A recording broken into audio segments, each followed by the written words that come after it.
हे बघा विक्रमादित्य नाही, तुम्हाला चूक काय आणि बरोबर काय हे समजूनच घ्यायचं नाही.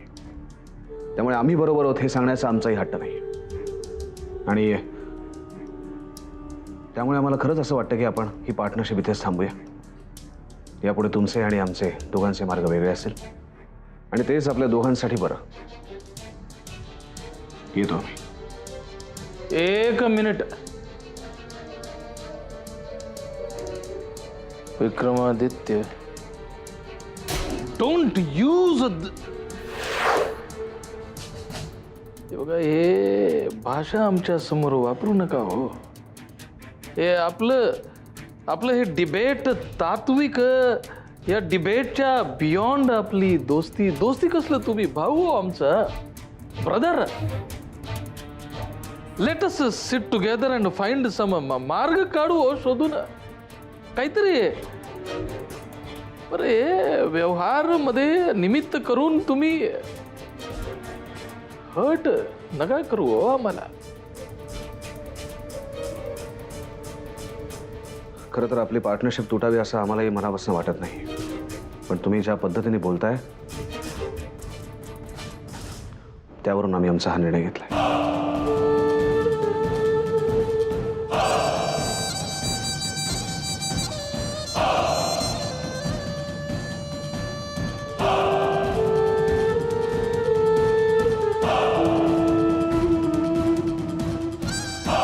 अरे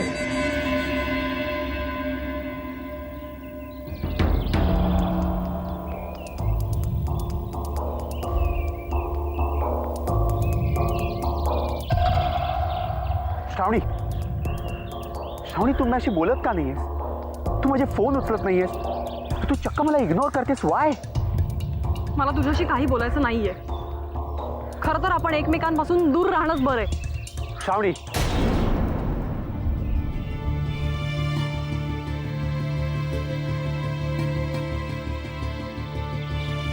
मी तुझ्या एवढी सेल्फिश मुलगी आजपर्यंत पाहिली नाही. खरं सांग, आठवत आहे तुझ्या पहिल्यांदा मला भेटायला आली होतीस? कशी होतीस? कोणी ओळखत नव्हतं तुला इंडस्ट्रीत. अरे साध्या फोटो सेशनसाठी पोज देता येत नव्हती तुला. ते सुद्धा मी शिकवलं होतं, या योने शिकवलं होतं तुला. आणि आज एक केटी भेटला, त्याच्याशी ओळख झाली, तर तू मला इग्नोर करतेस?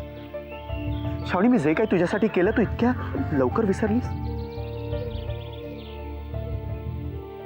अच्छा, म्हणजे आतापर्यंत तू माझ्यासाठी जे केलंयस ते बोलाल तू इथे आलायस. हे बघ, इंडस्ट्रीमध्ये येताना तू मला मदत केलीयस हे मी मान्य करते. पण मी फक्त तुझ्यामुळे मोठी झालीये हा तुझा गैरसमज आहे. टॅलेंट माझ्यात होतं म्हणून मी मोठी झाली. आणि तुझा प्रॉब्लेम काय तो मला चांगलाच माहितीये. तू मला प्रपोज केल्यावर मी तुला नाकारलं, त्याचा तुला राग आला म्हणून तू असा वागतोय.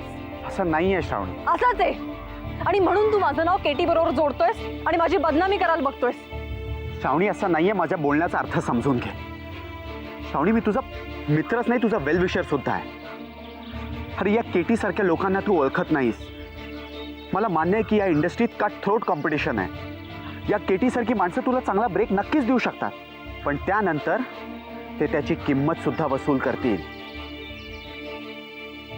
हे बघ श्रावणी, तू एका चांगल्या घरातून आलेली संस्कारी मुलगी आहे. म्हणून सांगतोय मी तुला की उद्या तुझ्या हातून काही चूक घडण्याआधी मी तुला सावध करतोय. श्रावणी,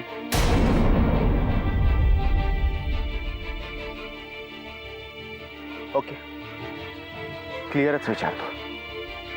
श्रावणी, तुझ्या आणि केटीमध्ये असं काही? यो,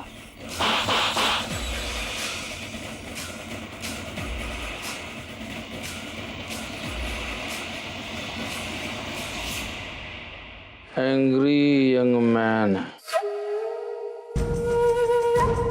angry young man खूप इमिजिएट राग येत त्याला. आणि हे तर त्याचं सगळ्यात मोठं ड्रॉबॅक आहे, कमजोरी.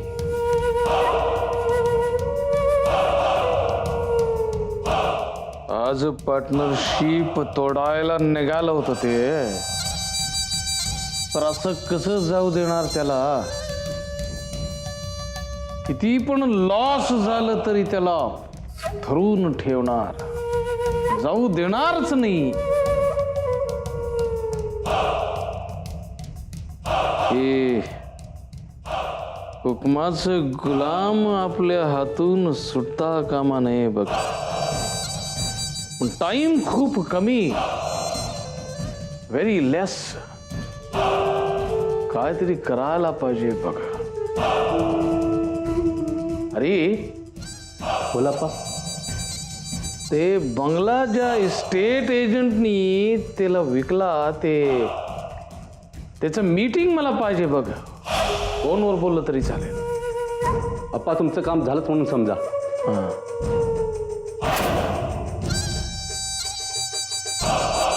वाघळे साहेब, झाल्या प्रकाराबद्दल तुम्ही काय सांगू शकाल? ॲक्च्युली त्या दिवशी मी हजर असतो तर हे बघा, तुमच्याबद्दल बोलत नाही आहोत आम्ही, तर आम्ही संपूर्ण पोलीस डिपार्टमेंटबद्दल बोलत आहोत. एका अतिरेक्याला त्याचे साथीदार पोलीस लॉकअपमधून घेऊन जातात, याचा अर्थ काय होतो? हे बघा, पोलिसांचं सर्च ऑपरेशन सुरू आहे. लवकरच ते गजाआड असतील. वाघळे साहेब, या जर तरच्या गोष्टी सांगण्यापेक्षा ते त्यांना लॉकअपमधून घेऊनच कसे गेले हे जाणण्यात पब्लिकला जास्त इंटरेस्ट असेल असं नाही वाटत तुम्हाला? मला वाटतं वाघळे साहेब, हा संपूर्ण पूर्वनियोजित कट होता असं नाही का वाटत तुम्हाला? नाही, असू शकेल. आणि असे प्लॅन पोलिसांच्या मदतीशिवाय पूर्ण होऊच शकत नाहीत, नाही का? मला नाही तसं वाटत. तुम्हाला काय वाटतं? यापेक्षा पोलिसांच्या हलगर्जीपणामुळे हा संपूर्ण प्रकार घडला असं लोकांचं ठाम मत आहे. तेव्हा एक जबाबदार पोलीस अधिकारी म्हणून तुम्ही राजीनामा द्यायला हवा असं नाही वाटत वाघे साहेब तुम्हाला? मला वाटतं तुमच्या सगळ्या प्रश्नांची उत्तर मिळालेली आहेत.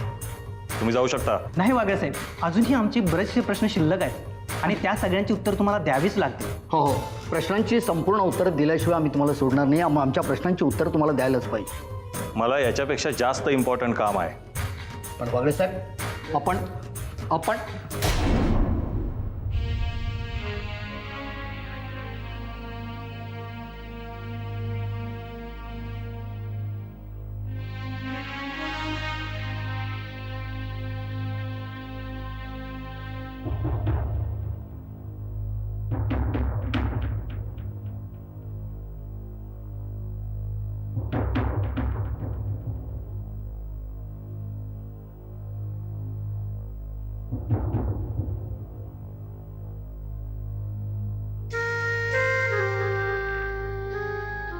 पाणी.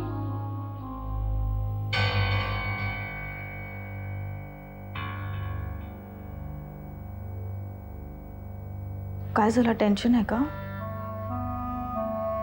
नाही.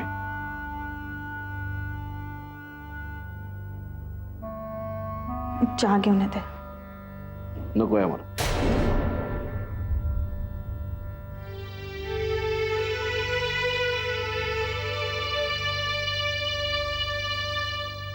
काय झालंय ते तरी सांग ना.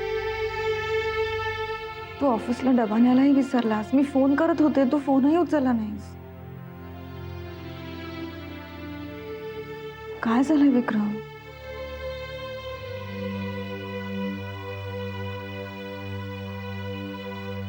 माझ्यापासून काही लपवणार नाहीस असं तू मला प्रॉमिस केला होतास.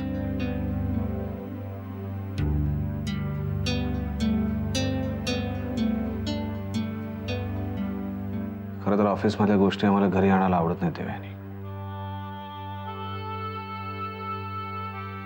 पण तुझा इतका हट्ट आहे तर आम्ही सांगतो तुला.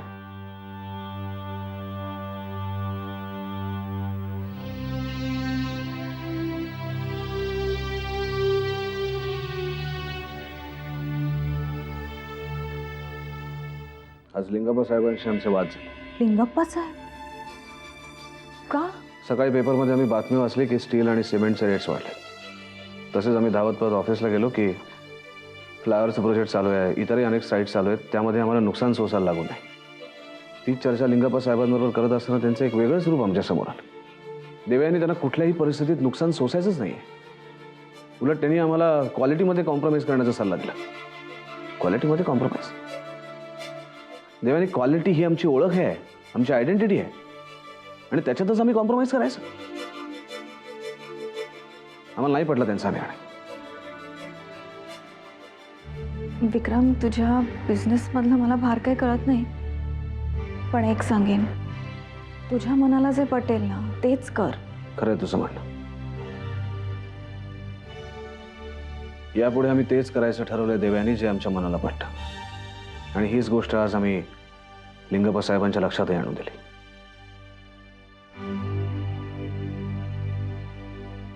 बघ, माझ्याशी बोलून जरा बरं वाटलं ना.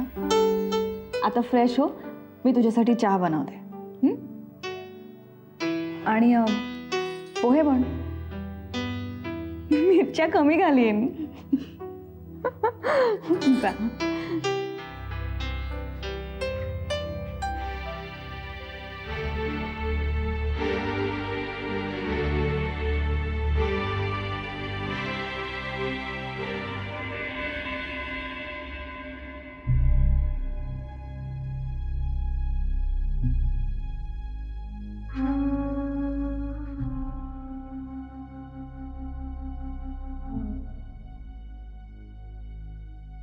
वहिनी, कुणाची वाट बघताय? साक्षी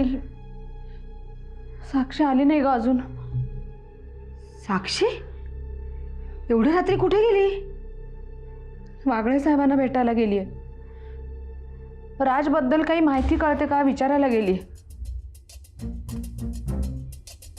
अजून आली नाही. वहिनी, खरं सांगू का, जे झालं ना ते चांगल्यासाठीच झालं. परमेश्वरानेच आपलं ऐकलं असं म्हणायला हरकत नाही. हो, तो जेवढा आपल्यापासून दूर जाईल तेवढं आपलं टेन्शन कमी होईल. मला तर असं वाटतं ना, तो कायमचाच दूर जायला हवा. अगं पण मग साक्षीचं काय? तिला तुम्ही समजवा. ती समजणाऱ्यांपैकी नाहीच आहे म्हणा. तरीही मला असं वाटतं, आपल्याला जर सुखाने जगायचं असेल तर त्या राजला पोलिसांनी गोळ्या घालून ठार मारायला हवं.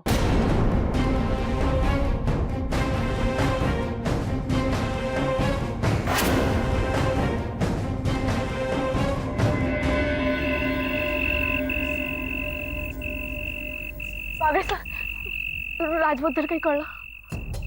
नाही, कळलं नाही अजून, पण लागेल लवकरच शोध. यावेळी त्याला जिवंत नाही पकडणार मी, गोळ्या घालणार. नाही वागायचं, प्लीज असं नका बोलू तुम्ही. डरपोक होता तुझा राज. मरणाची भीती वाटत होती म्हणून पळून गेला. नाही, माझा राज पळून जाऊ शकत नाही. वागायचं आहे बघा, जर त्याला पळूनच जायचं असतं तर तो स्वतःहून सरेंडर झाला नसता ना. वागायचं, प्लीज तुम्ही काहीतरी करा, नाही तर ती स्ट्रायकरची माणसं आणि स्ट्रायकर म्हणून त्याला काहीतरी करतील, मारतील त्याला. माझा पूर्ण विश्वास आहे, माझा पूर्ण विश्वास आहे की प्रॉपर प्लॅन करून तुझा राज आमच्यापासून पळून गेलेला आहे. आता त्याच्या लोकांनी त्याला मारलं तर ठीकच आहे, नाहीतर मी त्याला गोळ्या घालतो. वागायचं,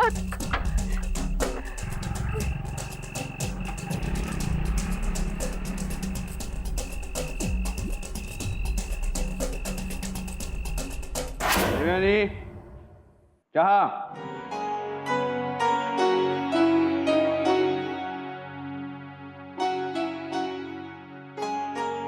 हे घे. हा तिसरा आणि शेवटचा चहा, कळलं ना? आणि प्लीज आता चल, खूप रात्र झाले. विक्रम, तुला किती वेळा सांगितलंय ऑफिसची कामं घरी नको आणत जाऊस, तू ऐकतच नाहीस. अरे जरा थांब. हे बघ, या फाईलमध्ये महत्त्वाच्या करेक्शन्स करून उद्या मला सबमिट करायचे. महत्त्वाची फाईल आहे. प्लीज थोडा वेळ, 10 मिनिटं आम्हाला अजिबात डिस्टर्ब करू नकोस प्लीज. प्लीज.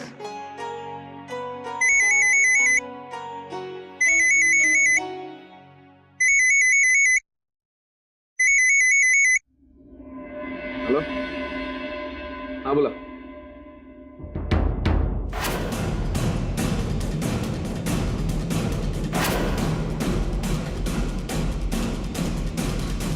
काय? कसं शक्य आहे पण हे?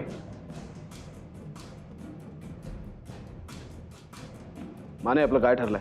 विक्रम साहेब, अहो माझी अडचण तर समजून घ्या. अहो आमची अडचण तेवढीच महत्वाची आहे. आणि 2 महिन्यात आम्ही पैसे दिले तरी चालतील असंच ठरलं होतं ना आपलं. म्हणूनच आम्ही या घराचं पोझिशन घेतलं. हां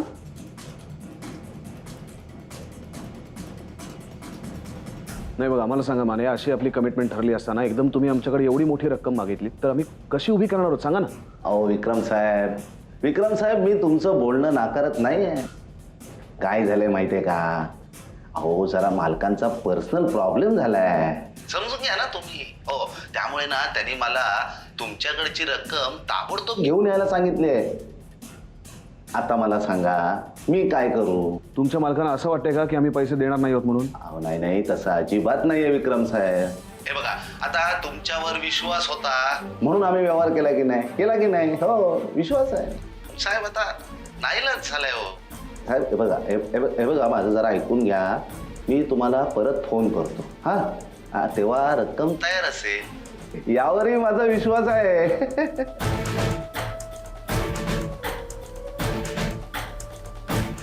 काय झालं विक्रम?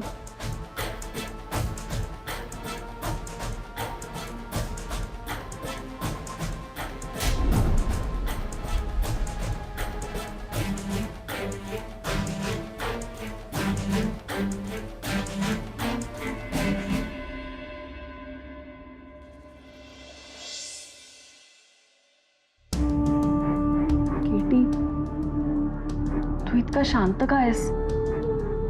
काय झालंय? हे बघ, तू मला तुझी सगळ्यात जवळची मैत्रीण म्हणतोस ना, मग इतका शांत का बसलायस? काय झालंय सांग ना प्लीज. श्रावणी, माझ्या बाबतीत असं काही घडणार याचा मी कधी विचारच केला नव्हता. केटी, एक्झॅक्टली काय झालंय प्लीज सांग ना. आयशा माझ्याकडे डिवोर्स मागते. काय? हो श्रावणी, आयशा एक दिवस ही वेळ आणणार ह्याचा मी कधी विचार केलेला नाही. पण केटी, तिला का हवाय डिवोर्स? त्याचं कारण ऐकून मला इतका त्रास झालाय आणि ते त्रास तुला द्यावं असं मला वाटत नाही. केटी, हे बघ मला कळलंच पाहिजे. ठीक आहे, तुझी ऐकण्याची इच्छा असेल तर मी सांगतो. तिला असं वाटते की आपल्या दोघांचं अफेअर आहे. काय? हो, आणि फक्त अफेअरच नाही, she thinks we sharing a very intimate relationship. मी तिला खूप समजावलं पण ती ऐकायला तयारच नाही. आता तूच सांग मी काय करू? मी तुला तसा माणूस वाटतो जसं आयशा मला समजते? नाही केटी, अजिबात नाही. आयशा तुला जसं समजते तसा तू अजिबात नाही आहेस. Katie, relax. हे बघ, हवं तर मी आयशाजवळ बोलते. नाही श्रावणी, आयशाला भेटून काही फायदा नाही. ती याचा इश्यू उभं करणार. ह्या बाबतीत तिला समजवणं अशक्य आहे. मी खूप मनापासून प्रेम केलं होतं तिला. माझ्या नशिबात प्रेम, आपुलकी, माया या गोष्टी नाहीत. काय करायचं? I am lost. केटी,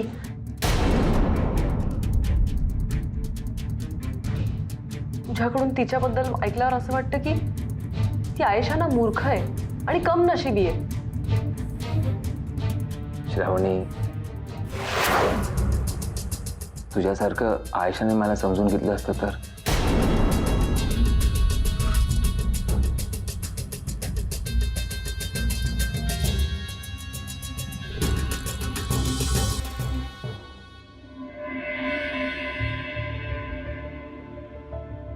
आता काय करायचं? अचानक एवढ्या मोठ्या रकमेचा बंदोबस्त कसं काय होणार?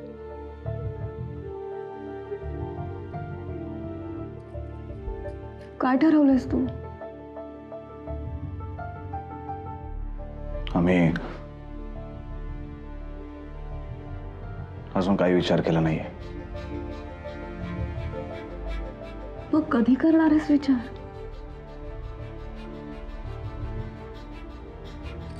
$5 कोटी मी तर कल्पनाच करू शकत नाही. देवयानी, तू काळजी करू नकोस.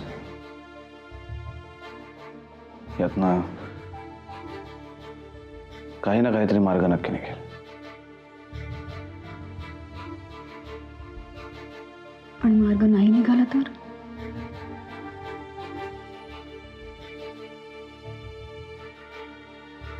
कुठल्याही परिस्थितीला सामोरं जायला आम्ही समर्थ आहोत.